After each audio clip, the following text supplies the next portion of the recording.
d'histoire sur la rébellion des Patriotes. Personnage, si j'ose dire, animé. C'est vraiment la chance de ce soir. Bon, il va se déplacer. Une chance qu'il y a le micro et il peut le déplacer dans ses mains. Ce qui risque de se promener beaucoup. Il y avait sa connaissance est sans fin, si je peux dire, sur cette rébellion. Vous pouvez poser toutes les questions du monde. Je pense qu'il y a des réponses à toutes les questions qui peuvent exister sur cet événement. Alors, il est professeur au sujet du Montréal, en histoire du Québec et du Canada, et professeur à l'UQAM aussi en histoire. Donc, je vous prie d'accueillir chaleureusement M. Gilles Laporte.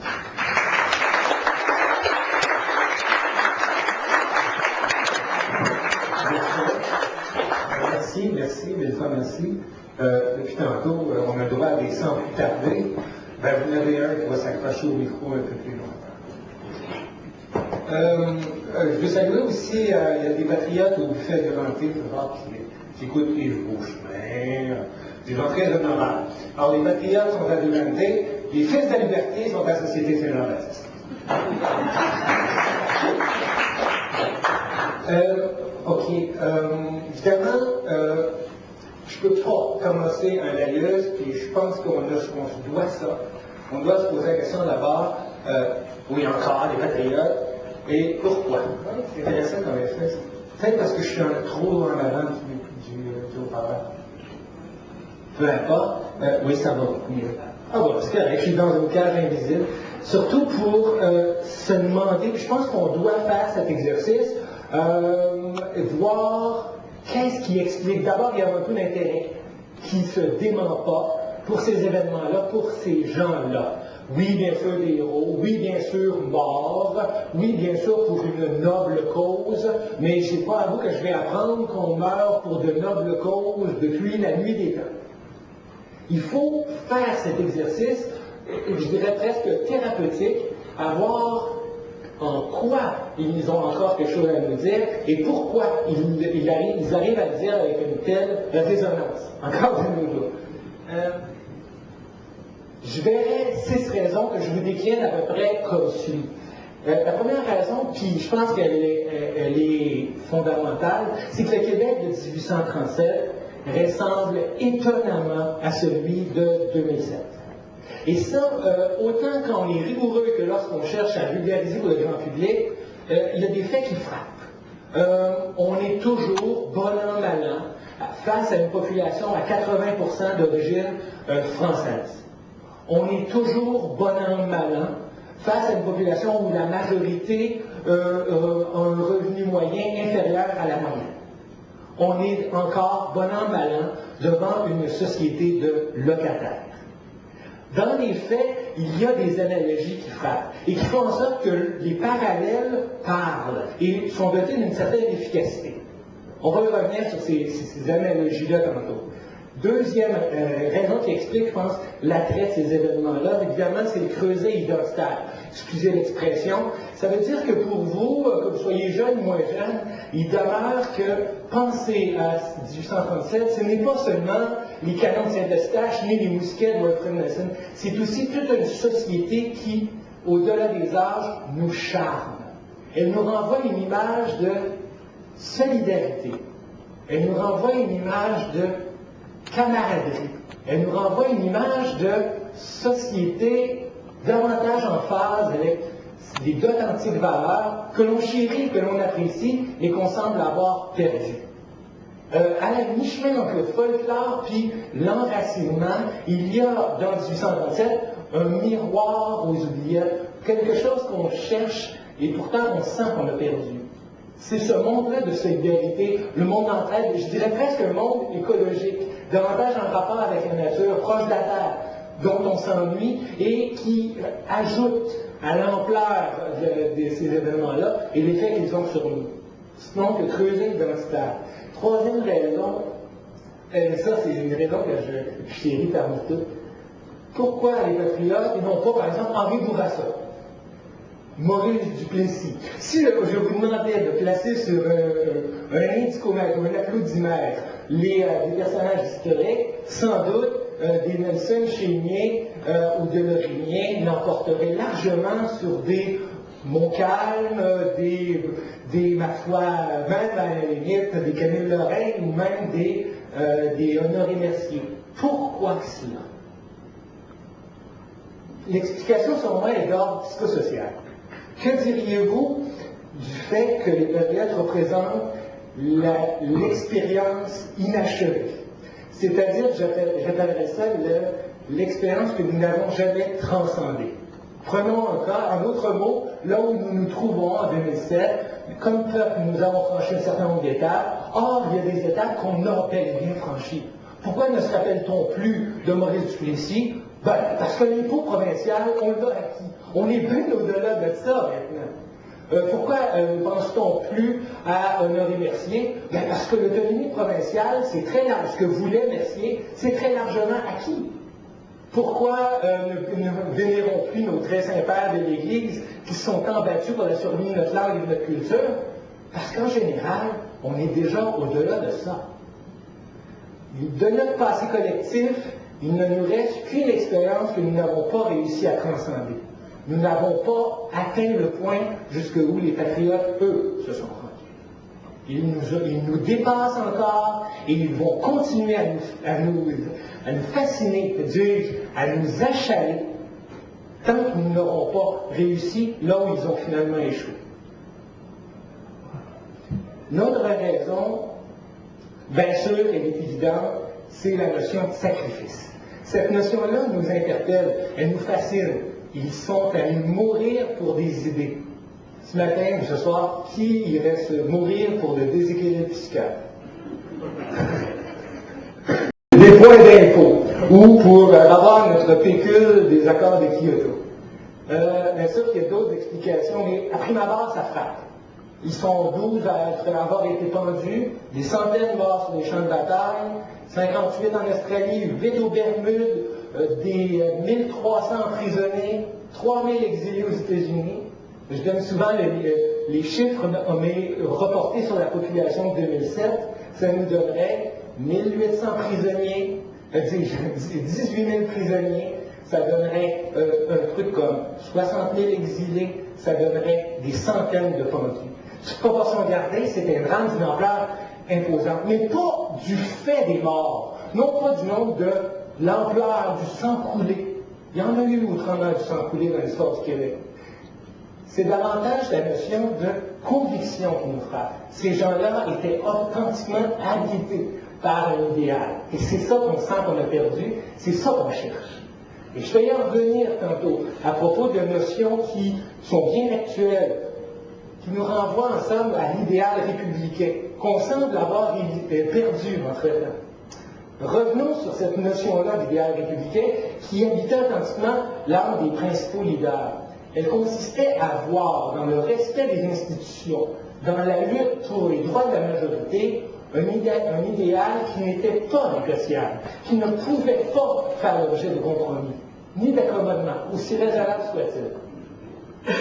En conséquence, c'est cette notion-là de ce qui est bien et de ce qui est mal que ces gens-là possédaient pleinement et qu'on semble avoir perdu. On va revenir là-dessus, on va faire des tests afin de voir jusqu'à quel point on arrive nous-mêmes à discriminer aussi facilement que le pouvait un Chénier ou un Papineau la notion de bien et la notion de mal. Et vous allez voir que entre-temps, il y a comme un flou profond qui s'est installé en nous. Or, ce flou-là, il nous pèse alors qu'il était léger pour ces gens-là. De toutes ces raisons-là, je les rappelle, Québec semblable, creuset identitaire, expérience jamais transcendée, etc. Je trouve que c'est bien résumé dans un des plus beaux poèmes de notre littérature. Je ne sais pas si vous connaissez Alfred Desrochers, le père de Clémence, qui écrit un recueil extraordinaire qui s'appelle Prophétique, à l'ombre de Garford, en 1931. Vous connaissez sans doute. Je suis un fils déchu. Je suis un fils déchu de race surhumaine, race de violents, de forts, de hasardeux. Et j'ai le mal du pays neuf, que je tiens d'eux. Quand viennent les jours gris que cette tremble ramène. Tout le passé brutal de ces coureurs des bois, chasseurs, trappeurs, scieurs de l'eau, flotteurs de cage, marchands aventuriers ou travailleurs à gage, m'ordonne d'émigrer par en haut par 5 mois. Et je rêve d'aller comme allaient les ancêtres. J'entends pleurer en moi les grands espaces blancs qu'ils parcouraient, mêlés de souffles d'ouragan. Et j'arbore comme eux la contrainte des maîtres. Si d'eux, qui n'ont jamais connu le désespoir, qui sont morts en rêvant d'asservir la nature, je tiens ce maladif instinct de l'aventure, dont je suis quelquefois tout envoûté le soir. Par nos âmes sans vigueur, je suis comme un leurre, dont la selle atterrit sans qu'il soit dépouillé. Et c'est de désir mort que je suis enfeuillé, quand je rêve d'aller comme allait mon ancêtre. C'est très joli. Lisez ça, là, pour essayer de vous le procurer. Il vient de résumer l'ensemble de la fascination pour le passé. Il vient de résumer là où l'on se sent une dette envers ses prédécesseurs. Nous sommes tous les enfants déchus d'une race surhumaine. Et ça, c'est quelque chose qui nous lègue. Sauf que ça fait d'eux donc des héros et des héros, mais pas des statues muettes, par exemple. Ils nous parlent. Or, plutôt que de vous raconter l'histoire des patriotes, parce que si vous ne l'avez pas déjà appris, vous ne l'apprendrez jamais, je voudrais peut-être vous parler un peu comme un vieux 1837. Parce que moi, dans ma vie quotidienne, je lis des archives le jour, puis le soir, ça m'arrive de lire le journal. Par exemple, je lis la Minerve Patriote le jour, puis le soir, je lis le Devoir. Ou des fois, je lis la Montreal Herald des racistes, et le soir, je lis la presse. Et parfois, il y a des allergies frappantes. Tel un guide du 1837, je me mettrai en tête de vous réviser certains faits de l'actualité récente. Alors, je vous donne le menu. 2 élections en même temps. Comment auraient fait les patriotes? Des équilibres fiscaux et autres pinottes, le leadership au Parti québécois, un projet d'élection référendaire, Montford, Autoroute 30 et autres rabascas, les accommodements raisonnables et un sujet toujours d'actualité, la marche vers la souveraineté. Je vais essayer, si vous le voulez bien, en émaillant de l'exemple des patriotes, voir qu'est-ce qu'ils ont à nous dire là-dessus. Et je vais essayer le plus possible, même si c'est difficile pour l'historien, de me cacher derrière les faits. Et simplement de vous présenter des faits par rapport à des situations dans lesquelles on a les deux pieds plongés à l'heure actuelle. Oui, pour les nouveaux en politique, je vous apprends que faire 2 élections en même temps, c'est un bon vieux truc pour court-circuiter les nationalistes québécois. La dernière fois que ça s'était produit, il n'y a pas longtemps, c'était en 1910.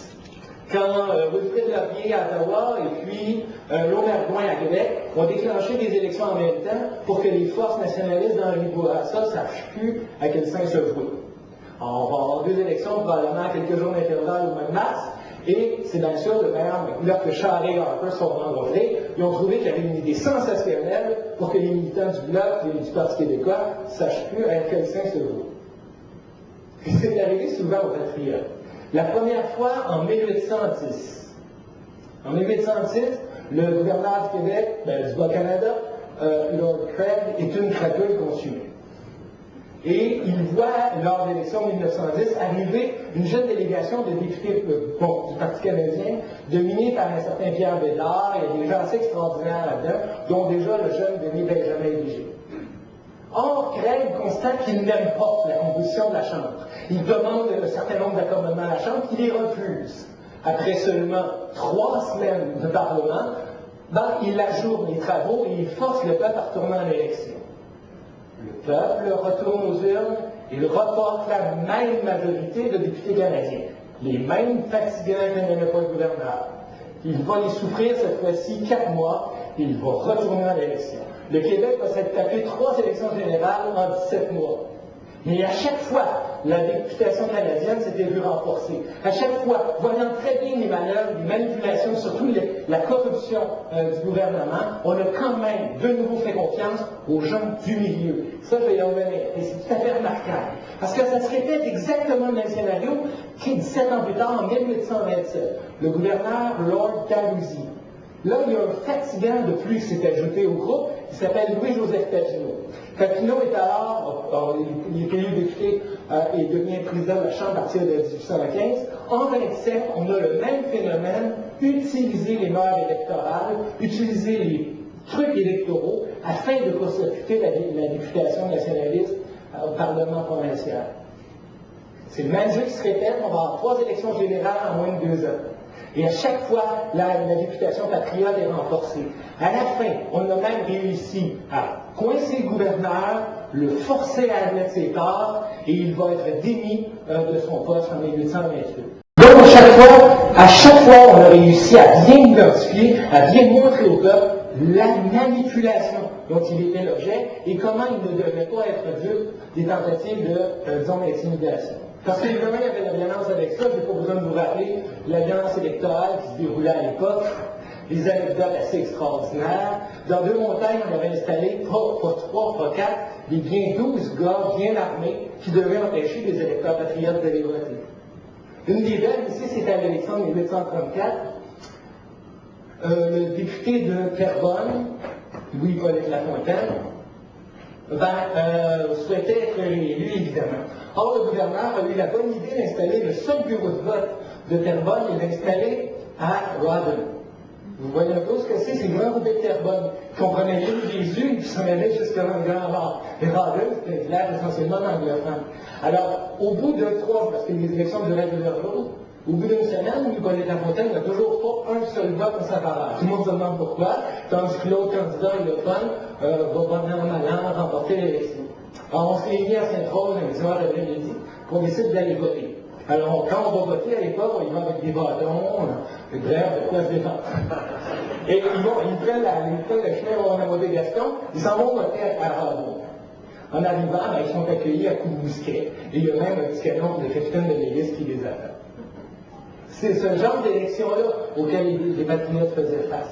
Alors, lorsqu'on parle des difficultés et de la guerre électorale, il faut bien comprendre que ça peut devenir, en somme, une arme à 2 tranchants pour celui qui cherche à s'en servir contre les intérêts populaires. Les patriotes ont bien compris, avant d'être une grande machine de guerre, ce fut d'abord une extraordinaire machine électorale. Mais j'appelais la leçon là-dessus, canaliser les divers luttes autour de l'enjeu national, c'est ce qu'ils ont fait. Construire autour de la personne du chef. Ça, c'est ce qu'ils ont fait en arrivant en 1810 autour de Pierre Bédard, en 1827 autour de Papineau, à cristalliser un idéal autour d'un visage.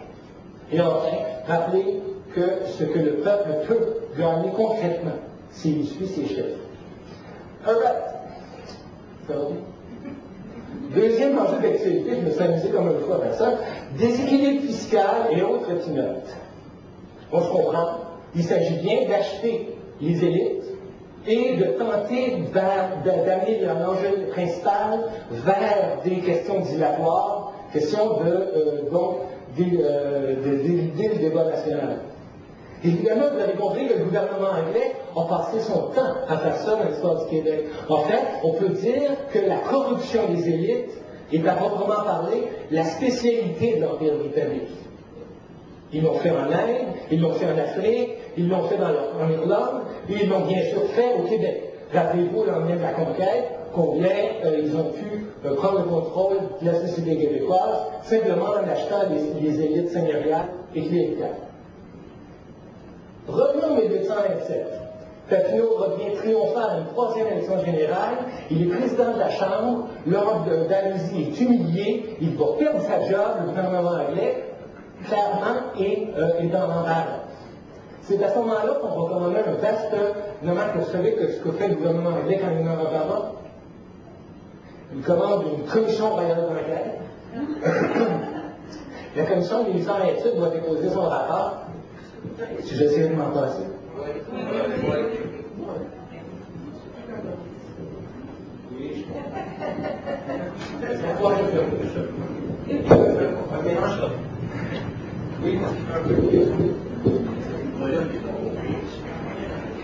Juste vérifier le vote.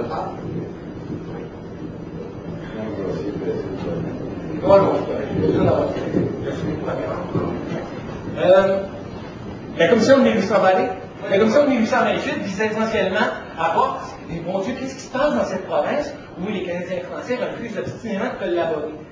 Ça va mener à une série de recommandations très favorables aux nationalistes québécois et ça tous laissant entendre un nouveau climat de collaboration.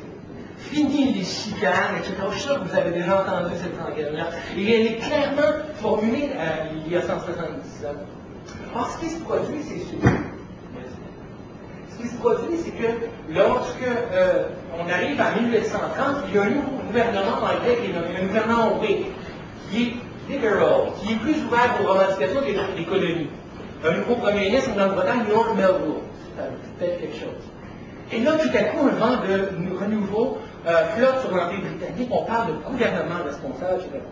Ce qui est très intéressant, c'est les événements qui débutent la décennie des années 1830. Coup sur coup, le gouvernement britannique va faire des offres très intéressantes aux patriotes. Et elles ne sont pas futiles. On va, par exemple, on a identifié clairement Papineau comme l'individu non pas à abattre, mais bien à acheter. On va lui offrir un poste au conseil exécutif, ni plus ni moins, lui offrir un poste de ministre de Sa Majesté. C'est très on pourrait fouiller ça. Ça aurait voulu dire, en somme, un début de responsabilité ministérielle au Québec. Je ferme la parenthèse. On offre également, pas moins que le plein contrôle du budget par l'Assemblée des députés, le fameux contrôle de la liste civile, en échange de ce qu'on disait à l'époque, seulement le salaire de 6 fonctionnaires, dont le gouverneur, qui avaient des salaires dignes de joueurs de hockey, et qui ne voulaient vraiment pas que leur salaire soit sous la coupe, évidemment, des députés patriotes, qui avaient ouvert les livres, qui avaient dit quoi, c'est ça. Mais que ces 6-là, ce qui est en soi, quand même, donner aux élus du peuple le plein contrôle du budget. Et certaines autres concessions plus techniques. Ce qui est important ici, c'est que tout à coup, l'exécutif patriote, les chefs, Papineau et ses lieutenants, se sont retrouvés devant d'authentiques dilemmes. À peu près comme un gouvernement québécois, lorsqu'il se voit en faire le choix entre le déséquilibre fiscal ou retourner en référendum. Ce genre de situation-là, les patriotes ont expérimenté à plusieurs occasions, notamment au début des années 1830.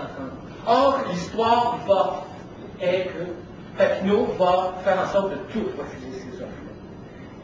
Là, c'est les historiens maintenant qui en parlent, parce que ça ne déchaîne plus l'opinion, mais à l'époque, ça l'a certainement provoqué de grands remous. Comment le chef peut-il décider de ne même pas daigner aborder une question parce qu'il demeure rivé sur ses objectifs historiques? C'est un choix qu'a fait ce leader-là, Papineau. Et à court terme, on peut dire qu'il en est sorti grandi. Je ne sais pas que pour vous, ce que représente Papineau, c'est probablement Samy Gondi de oui, grand homme, grand orateur, mais pour vos arrière-arrière-grands-parents, puis vous nous irez voir dans la mémoire historique des personnes âgées que vous connaissez, Papineau, ce fut d'abord et avant tout l'incorruptible. C'est-à-dire celui qui n'accepte pas les offres qu'on lui tend. Lorsque le Québec, historiquement, dans son rapport avec la population anglophone et avec le gouvernement anglais, a toujours été celui qui est un patriote intègre et celui qui est un traître qui se rend aux intérêts britanniques. Je ne suis pas en train de dire que c'est un fait. Je suis en train de dire qu'en général, la société canadienne-française s'est toujours vue dans l'un ou dans l'autre camp. Le Québec est historiquement un grand producteur de traîtres. Vous le savez. Mais c'est exactement. C'est-à-dire que cette autodafé qu'on lance au Stéphane Dion de notre histoire est en somme fait partie de notre rapport avec l'envahisseur depuis 2 siècles. C'est-à-dire qu'on décide soit de se soustraire à son influence et à son attraction, soit qu'on s'y donne. Et ça, l'histoire est assez dure envers les traîtres qui, cependant, en général, sont morts riches et heureux. En conséquence, sur cette question-là, des différents accords que le fédéral tend à l'heure actuelle au Québec, je ne suis pas en train de dire, moi je me mets simplement dans la peau du patriote qui a vu historiquement que ceux qui résistaient, ceux qui n'acceptaient pas les compromis, en général, étaient beaucoup mieux perçus, beaucoup mieux reçus que ceux qui finalement prétendaient que c'était dans l'intérêt de tous de collaborer. Pensez seulement la part que l'histoire a laissée à, d'un côté, Louis-Joseph Papineau, qui a refusé de collaborer, et un Georges-Étienne Cartier. Je les mets l'un face à l'autre. Je vous mets d'un côté un Ernest Lapointe, qui est, ma foi, un Adélard Godbout d'un bar, et puis de l'autre, je vous mets un Henri Bourassa. Je vous mets d'un côté un Honoré Mercier, ou de l'autre, je vous mets un Lomarois. Bien sûr que c'est des noms historiques, mais en général, je ne vois pas pourquoi certains leaders, et le patriote en moi se demande, en quoi il est si important qu'un leader nationaliste québécois de 2007 apporte tant d'importance aux graines qu'on jette dans la basse-cour électorale à tous les 4 ans. C'est quand même étonnant. Ces gens-là devraient regarder dans l'histoire combien ceux qui ont accepté de manger, de boire à cette fontaine, en général, s'en sont finalement montés les doigts. Comme la parenthèse. J'en étais à propos, je résumerai parce que j'ai une leçon autour de chaque événement. Donc, à propos du déséquilibre fiscal et autres pilotes, ne pas se perdre en enjeux dilatoires, rappeler constamment ses demandes historiques, ne pas attendre la provocation, créer soi-même les conditions de rien. Cette question-là, qui est la question des conditions de rien, je n'ai pas mis comme un enjeu d'actualité, il y a un élément de plus en plus loin au feuilleton, elle demeure parce qu'il y a beaucoup de gens qui sont dans l'attente d'un bloc, l'attente qu'on piétine le drapeau du Québec. L'attendent longtemps. Et effectivement, les patriotes n'ont pas attendu d'être provoqués. Au contraire, lorsque Papineau a fini de refuser les offres qui lui étaient faites, il a répondu au climat de collaboration par quoi? Par les 92 résolutions. Lorsqu'elle tombe en janvier 1834, la Grande-Bretagne se demande quelle mouche vous a piqué? On vous a rien fait? Regardez comme on est gentil depuis 4 ans. On vous a juste envoyé le choléra, on vous a tiré dessus le 21 mai 1832, mais à part de ça, on n'a pas posé de gestes propres à vous exciter. Et Papineau, il a bien dit, on ne cherche pas à simplement réagir à vos provocations. Simplement, nous voulons rappeler ce que nous avons toujours voulu et qui n'a pas changé malgré votre bonne volonté et votre désir de nous trouver si gentils. Et en ce sens-là, il a posé un geste audacieux qui s'est avéré tout à fait bien reçu par la population. L'historien des patriotes que vous parlez du leadership au Parti québécois. J'ai mis ce point-là parce que, évidemment, vous avez compris que les patriotes ont un bout à nous dire. À propos du leadership, ils en connaissent un bout. Okay. Il est député vraiment en 1810, président et orateur de la Chambre d'Assemblée à partir de 1815. Pendant 20 ans, son leadership ne fut jamais contesté. Il est à lui seul le programme patriote. Malgré le fait que parfois, il est dit, même pour un spécialiste, il est difficile de suivre la ligne de parti. Quelles sont les revendications qui dominent le Parti patriote? Parfois, c'est le contrôle du budget. À d'autres moments, on nous parle plus de l'électivité du Conseil législatif. Même si le Parti patriote, disons, est mouvant par rapport à sa plateforme électorale, mais qu'il tend en général à se radicaliser avec le temps, à peu près la seule constance, aux yeux autant des militants patriotes que de la population à l'époque, la seule constante, c'était Papineau. Et ça, c'est un élément qui est important dans un mouvement politique, non pas pour les membres, non pas pour les convaincus, qui eux sont d'abord dominés et menés par les idées, mais bien pour une population plus diffuse, moins informée, moins, comment je pourrais dire, partie prenante des enjeux, que d'avoir à tout le moins un personnage qui soit ou non charismatique, qui permette de cristalliser une volonté collective. Bien sûr que l'Espace Québec en a eu d'autres de ces individus-là. Mais il n'y en a pas un seul qui a eu la pérennité et la popularité d'un Papineau. Il y a une anecdote que je me souviens toute ma vie, mais en fait, c'est simplement, je lisais un journal, c'est celui de George Ermatinger. Personne ne le connaît ici. C'est un intéressant sergent dans la Montreal Cavalry Corps de 1837. Il a contribué à écraser les patriotes de Saint-Benoît, il a incendié des fermes, il se vend dans son journal de 200 pages. Et à un moment donné, il cite dans son journal, « Je suis à la Saint-Benoît, où l'on brûlait des maisons, et je me suis intéressé au sort de ces habitants qui, en plein mois de décembre, étaient jetés à la rue. » Et il demandait à une femme, qui s'est avérée être Mme Giroir, il lui demande, « Madame, mais pourquoi avez-vous fait tout ça? Vous étiez bien, vous vous doutiez bien que vous alliez perdre, etc. » Elle lui a répondu, puis il met le texte en français en guillemets, « Nous avons confiance en Papineau. » Ça m'a frappé, c'est intéressant.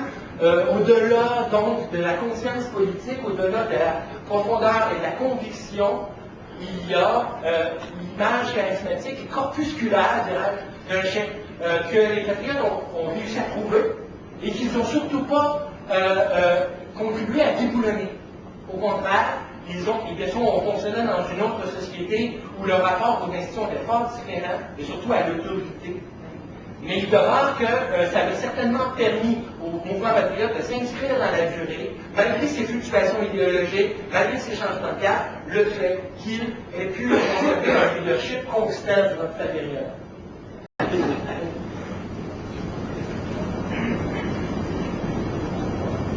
Un projet d'élection référendaire.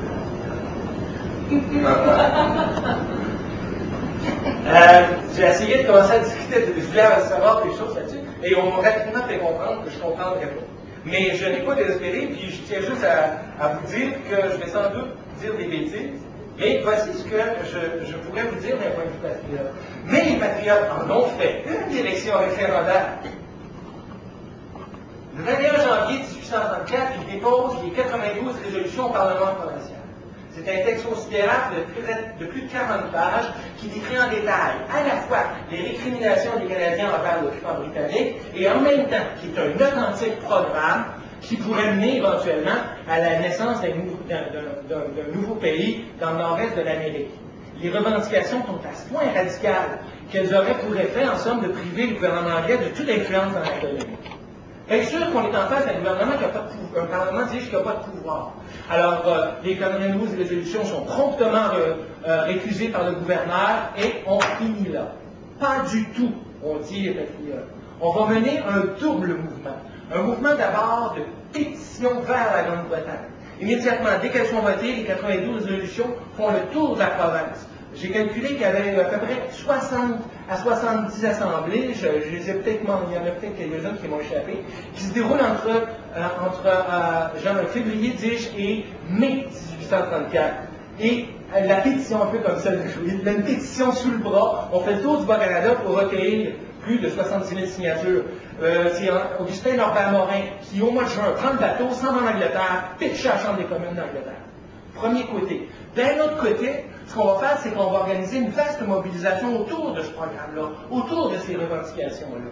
Comme les patriotes n'ont pas de loi sur les consultations populaires, il leur reste un outil, des élections. Or, les élections qui vont se dérouler en octobre 1834 ne portent pas sur le Parti patriote ou le Parti Tory, ne portent pas non plus sur le mandat ou le leadership de Louis-Joseph Papineau. Tout porte en fait sur les 92 résolutions. Et c'était entendu comme ça. Ce qui est remarquable avec cette élection-là, bon, évidemment, ça a été un rang dans les patriotes. Ils vont, grosso modo, obtenir 92% des voix. Je vous laisse rêver quelques instants.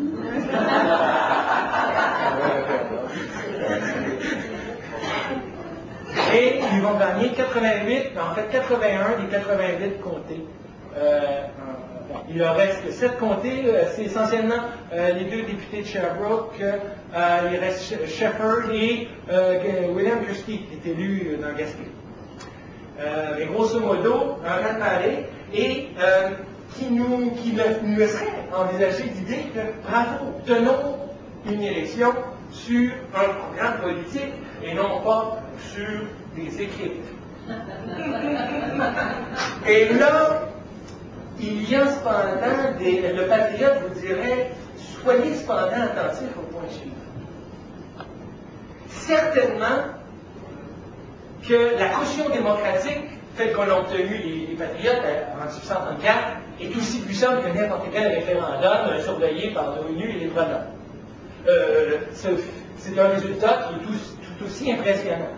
Demeure que lorsqu'on se lance dans cet exercice-là, en plus de ça, on peut créer une vaste coalition. Historiquement, on le voit. Puis ceux qui s'intéressent à l'histoire, parmi vous, le savez aussi. C'est que l'élection de 1834 et le vent-de-marée patriote va créer un momentum qui ne cessera plus ensuite.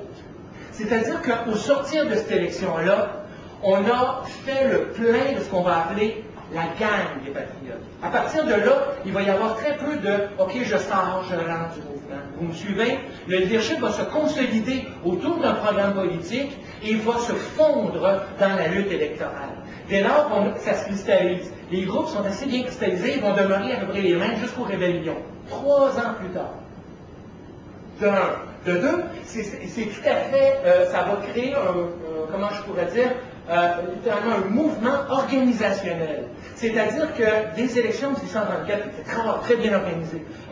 Comité central et permanent à Montréal, comité de comté un peu partout, des unions patriotiques un peu partout en région. Bref, un mouvement à la base électorale va être prêt à se muer en machine de guerre. Bien sûr qu'il n'y arrivera jamais vraiment. Évidemment que lorsqu'on regarde l'organisation patriote en 1934 et qu'on la regarde 3 ans plus tard en 1937, elle a assez peu changé. Ce qu'on remarque cependant, c'est que les organisations à la base électorale sont tout à coup devenues davantage des organisations d'action directe. On ne fait pas un tel exercice à l'aveuglette cependant. Parce que le mouvement, les patriotes ont réussi leur élection référendaire, parce qu'ils ont pu compter sur une très vaste majorité. Il aurait été absolument désastreux, voire tragique, que l'élection de 1934, comment je pourrais dire, accouche d'une division nationale. Et ça, ils ont pu, en d'autres mots, tirer profit de l'expérience parce qu'ils partaient gagnants, avec des éléments en poche. Ils n'auraient certainement pas entrepris une élection qui aurait pu les mener à une victoire à la clé. Si vous en voulez une élection référendaire ratée, prenez celle de 1841, par exemple. Moi, je sors des patriotes. En 1841, tout ce monde-là est en exil ou a été battu. Il ne reste plus. Et les patriotes qui restent au Québec sont divisés, à peu près comme dans le milieu du visage de Dieu du dernier. D'un côté, il va y avoir, vous le savez peut-être, les lafontanistes, les partisans du gouvernement responsable, qui se disent patriotes. Et de l'autre côté, vous allez avoir les vigéristes, les partisans de Louis, évidemment Denis Benjamin Vigée, qui se disent d'abord et avant tout patriotes. Le résultat, un désastre. C'est-à-dire qu'on aura bel et bien une élection référendaire en 1841, toutes les deux, où les deux camps se battent au nom des droits de la majorité, mais où on va accoucher de 2 minorités.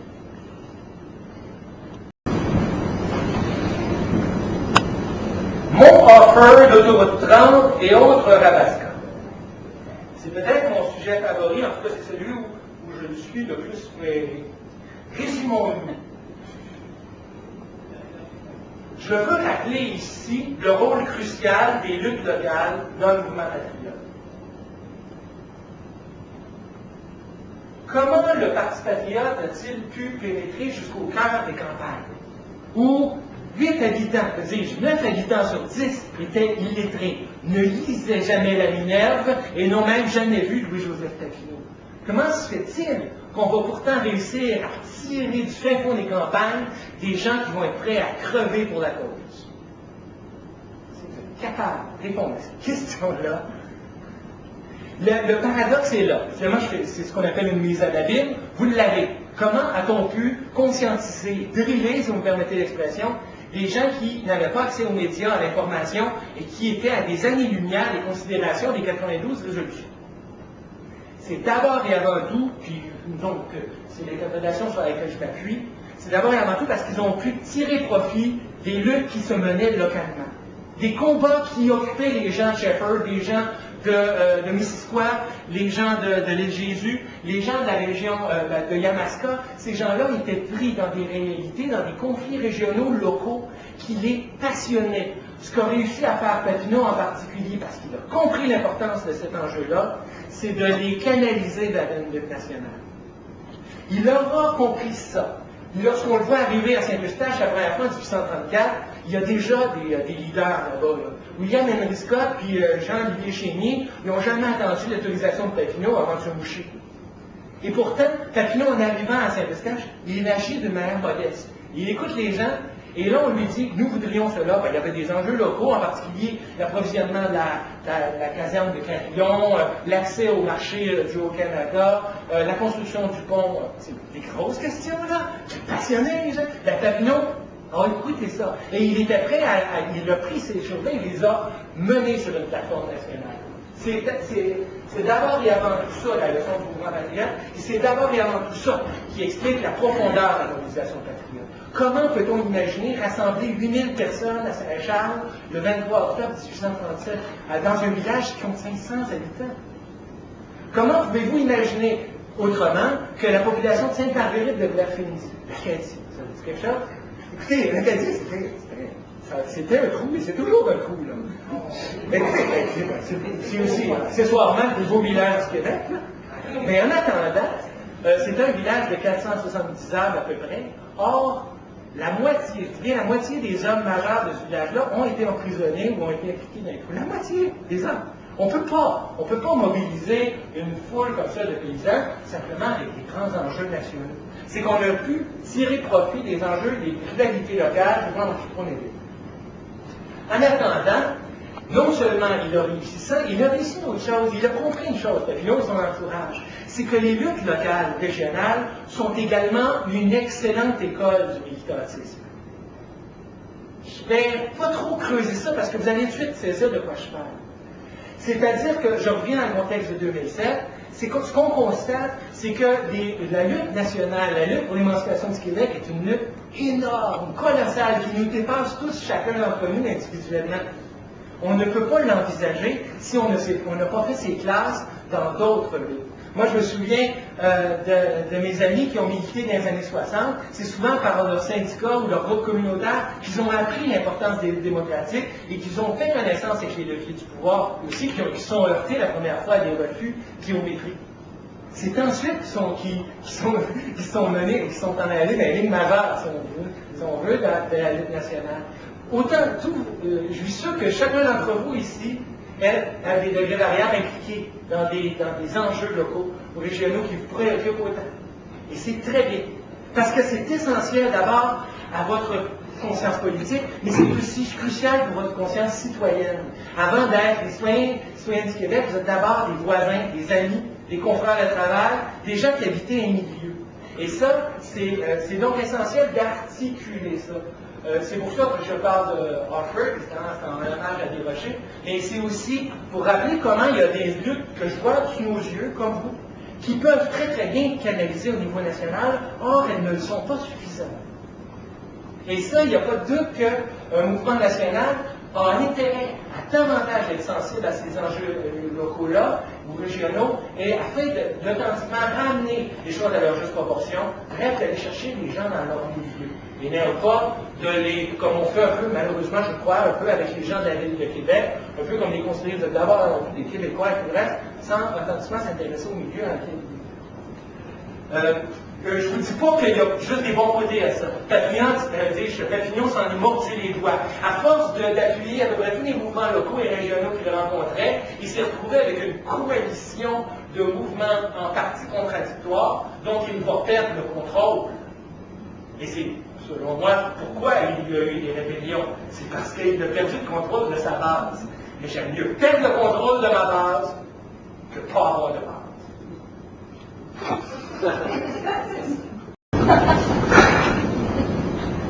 Accommodement raisonnable. C'est un jour qui en existait pas. Ou c'est une question récente, effectivement, comme vous et moi. Vous ne connaissez pas le mot il y a 2 mois. Merci Mario. L'accommodement raisonnable, on se comprend. Je vais essayer d'être synthétique sur ce point-là, à propos duquel il y a un exercice de réflexion important qui est en cours.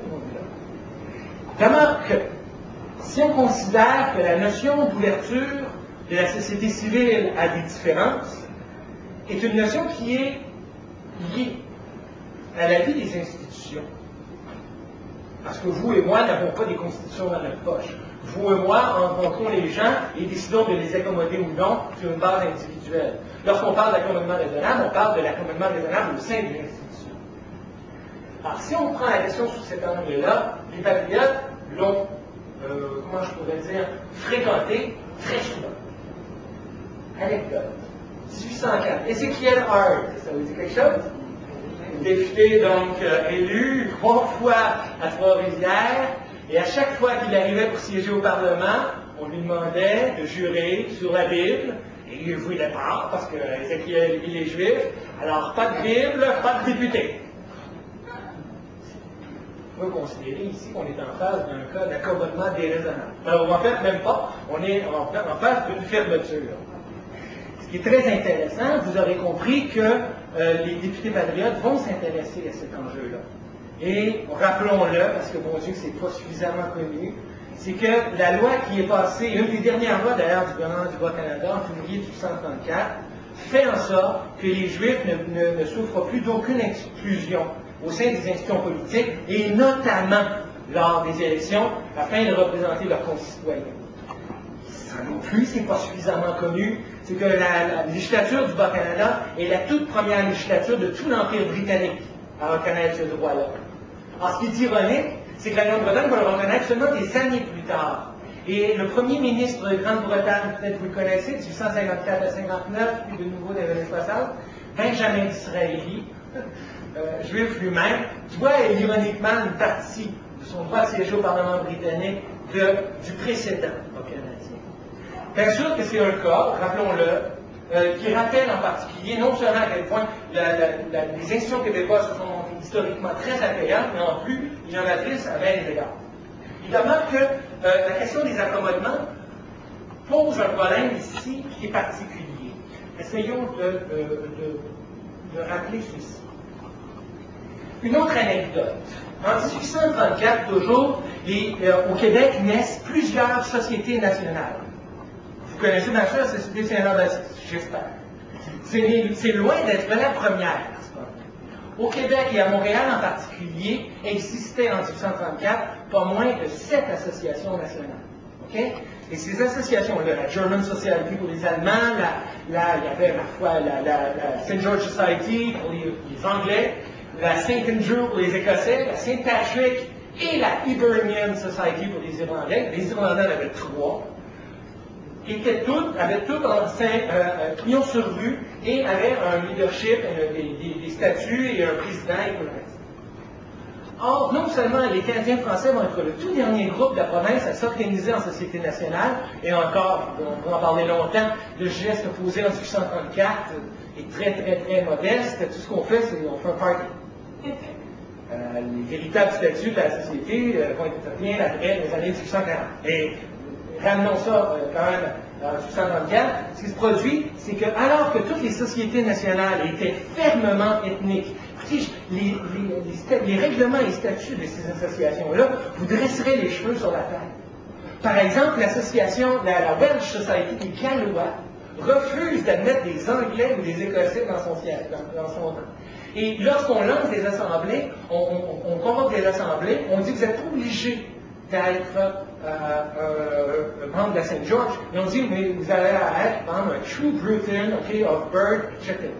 Bref, vous devez prouver vos ascendances ethniques et votre origine.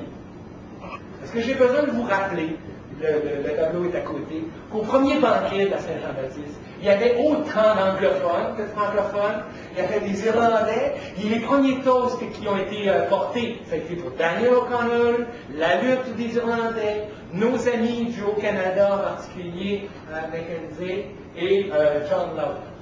Je n'ai pas besoin de vous rappeler cette ouverture-là, mais quand même, il ne serait pas mauvais qu'on bâtisse à un moment donné un petit historique de ces actes qui démontrent à tout le moins une très grande ouverture. À quoi, cependant, là où je pense je peux contribuer au débat, c'est en vous rappelant que le mouvement patriote, j'ai besoin de vous le rappeler, était un mouvement d'avocats. Daphino est avocat, Denis Benjamin Piché est avocat, Michel Piché est avocat. Mon Dieu, des avocats sont légalistes. Ils voient d'abord et avant tout l'ouverture par l'ouverture des institutions et le devoir de chaque citoyen comme devant se conformer aux institutions. Les patriotes, malgré ce qu'on pourrait en dire, sont extraordinairement légalistes. Ils ont une approche, et c'est vraiment leur corps défendant, qu'ils vont outrepasser les lois de 1837. Et ça conditionne tout le rapport à ce qu'on pourrait appeler aujourd'hui les minorités, les approches culturelles différentes. Les patriotes sont issus d'une culture cosmopolitaine, directement issue des philosophes des Lumières. Pour eux, deux principes, il y a deux colonnes devant le temple de la société civile. Le premier, c'est les droits de la majorité. Et l'autre, c'est le principe d'égalité, de droit pour chacun. Les patriotes sont issus d'une culture cosmopolitaine, directement issue des philosophes des Lumières. Pour eux, deux principes, il y a deux colonnes devant le temple de la société civile. Le premier, c'est les droits de la majorité. Et l'autre, c'est le principe d'égalité, de droit pour chacun. Ces deux principes-là ne sont pas, on ne peut même pas en discuter. Ils sont implicites. On peut dire, à partir de là, parler des cas de tel personnage, tel individu, telle communauté. En autant que ces deux piliers-là demeurent intacts. D'ailleurs, c'est sur cette base-là qu'ils ont admis le député Ezekiel Hart, au nom du principe d'égalité des droits. Et c'est toujours au nom du respect des institutions qu'ils n'ont jamais, par exemple, remis en question l'autorité du gouvernement britannique, chose très tard. De la même manière, ils n'ont jamais non plus remis en question leurs propres institutions, et en particulier le leadership de leur chef. Ce qui leur rend donc, c'est ces principes-là. Et autrement, pour eux, les règles sont simples. Nous agissons en républicains. Ils ont une approche républicaine des problèmes sociaux, des phénomènes sociaux. Et dès lors, le respect envers les institutions est sacré. Dans une république, il n'y a plus de Dieu. C'est le peuple qui est détenteur de toute autorité. Dès lors, le peuple, on lui doit ces principes-là. C'est tout à fait contraire des Québécois de 2007 qui sont davantage, dirions-nous, monarchistes. Nous agissons davantage comme des monarchistes en nous en remettant soit à ma foi, aux vœux de la souveraine qui souhaite, en somme, l'accommodement entre ces sujets. Au-delà des règles, il y a la fraternité d'appartenir, d'être les sujets d'un royaume. C'est toute une approche monarchiste qui est celle des accommodements raisonnables, dans la mesure où elle consiste à sauver la paix civile et accommoder les sujets qui sont sous la bienveillante souveraineté de la reine. C'en est une autre de vivre dans un gouvernement républicain, où au contraire, l'ultime ressort est celui de la Constitution et des institutions. C'est là que, par exemple, se distingue formellement l'approche française de l'approche britannique. Or, ici, on se prend à partir en britannique à la c'est pas étonnant qu'on sache plus ce qu'on est.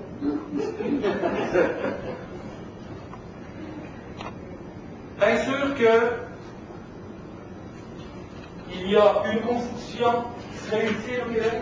On en a une d'elles qui est écrite en janvier 1838, en 1838, puis qui a été proclamée à Napierville. On l'a rendu suivant.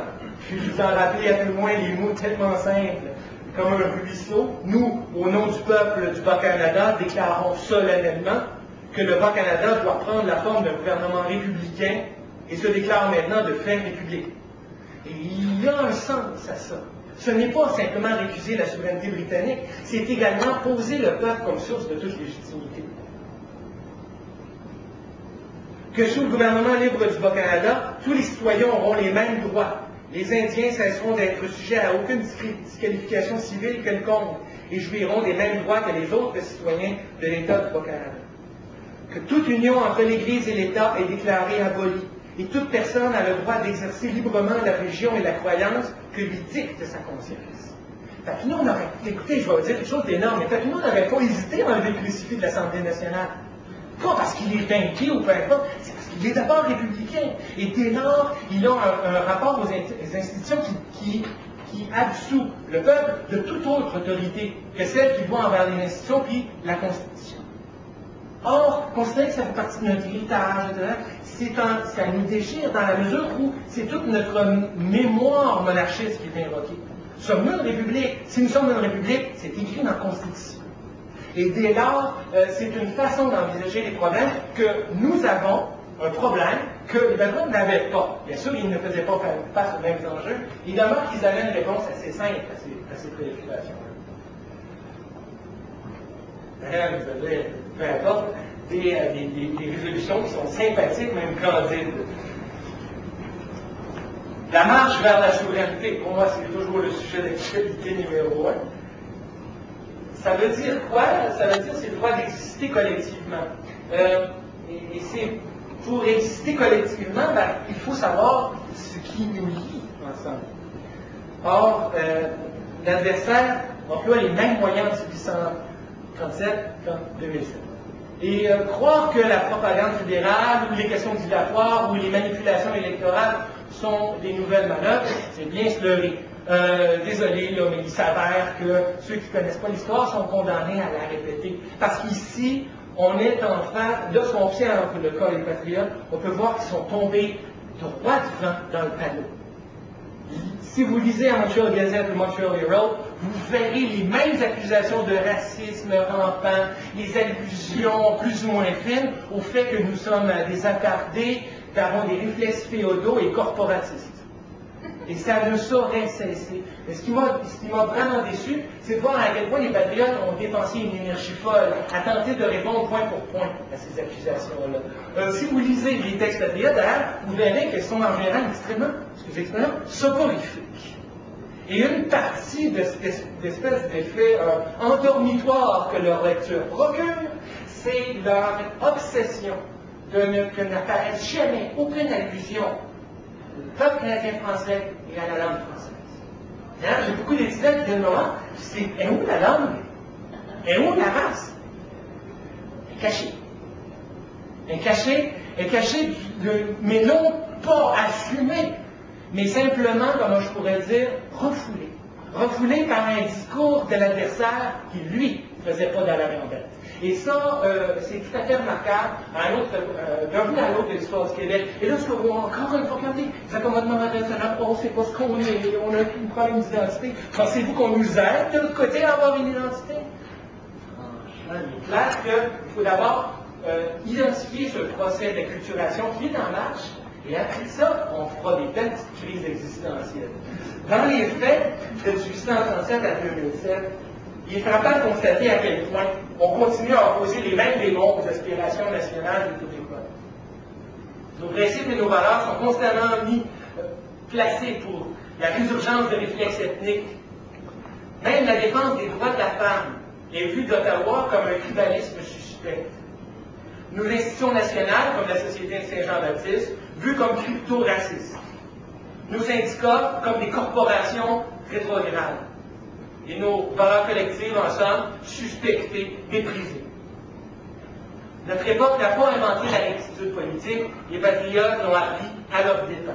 Si bien que tout en continuant à concevoir un projet de société large, tolérant et moderne, les patriotes de 2007 doivent s'attendre, comme leurs prédécesseurs, à répondre coup sur coup, sereinement et posément, aux accusations qui ne sauraient cesser.